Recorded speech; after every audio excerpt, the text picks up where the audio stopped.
Hi, this is EZarchitecture podcast, episode number 16, 17. 17. Oh my god. Losing my mind after a whole long weekend. Anyway, this is Sean, And and this is Guido. we're two architects based out of New York City, and we talked about basically architecture and design related issue. And today we're going to be on our dream closet project. And we have a pretty interesting design problem that we're going to work on today. Yes. So, you want to explain a little bit? Yes. So we just found in one of these websites, therapy.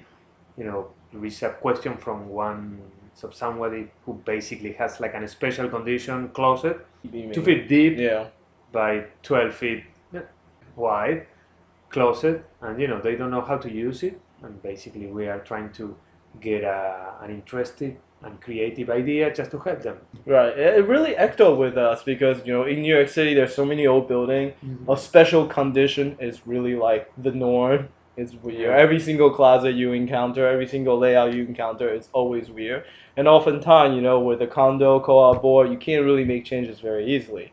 So we decide, hey, this is something that we, encounter in the past. Why don't we make this a design problem? So that's what got us onto it. So the first thought we had was that the difficult challenge here is how to get to the end of this really really wide closet. Right. So right now we So- are seeing the sketch, the plan. Right. You can see that. So- Yeah, there's only a 3-foot door right in the front. As you can see, it's really hard to get to the deep, recess of this closet. So we figured that one of the best way to do, if you can't go to your stuff, let the stuff come to you, right?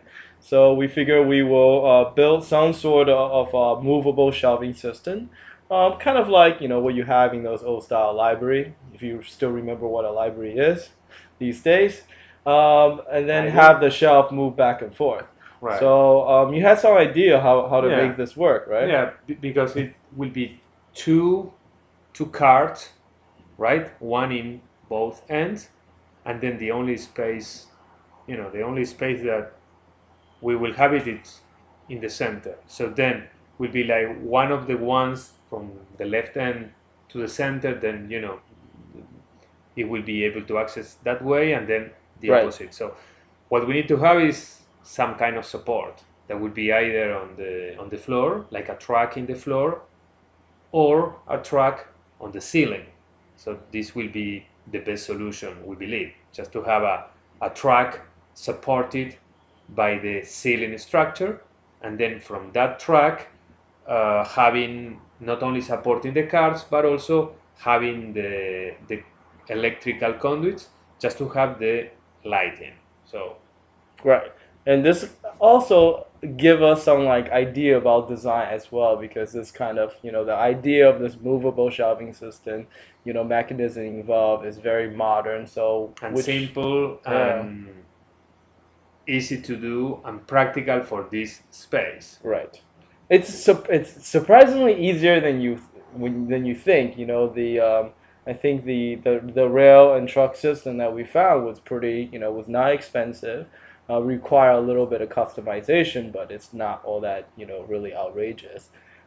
We figure that we can use something that's more modular, or more standard shelving system that will sit inside the closet itself. We just need to rig up some sort of suspension system, to connect it to the hanging rail system above and allow it Right. to move back and forth. Right. So what about why don't we show some images of the Mhm. design that we like?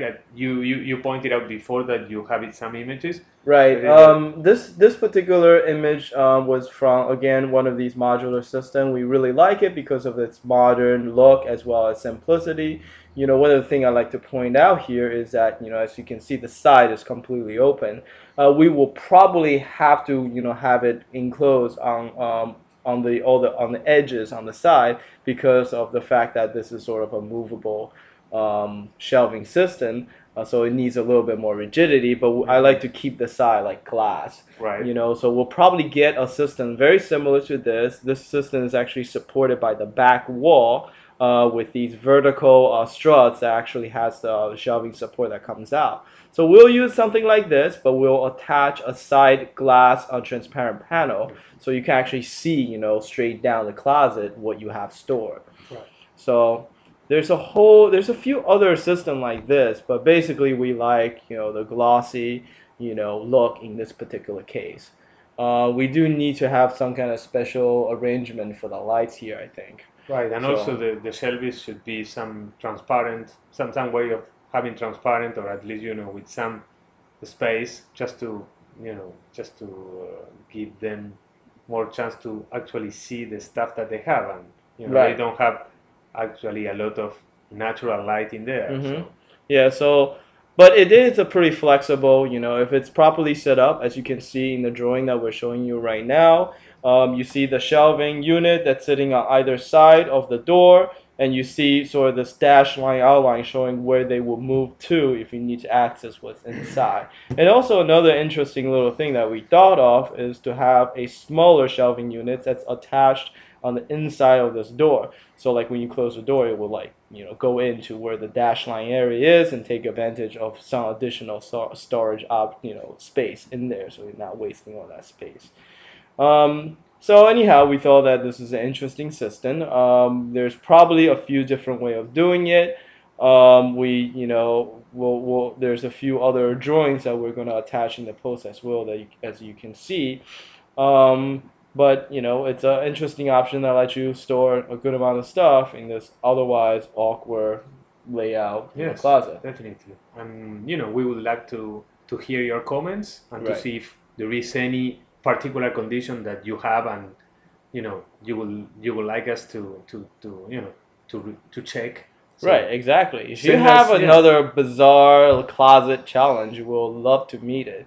I think we'll come up with something very interesting for you as well. Definitely. So just leave a comment for us, with a few pictures if you got it, and show us what it is Yeah. you have. So we have our website is EZarchitecture.com.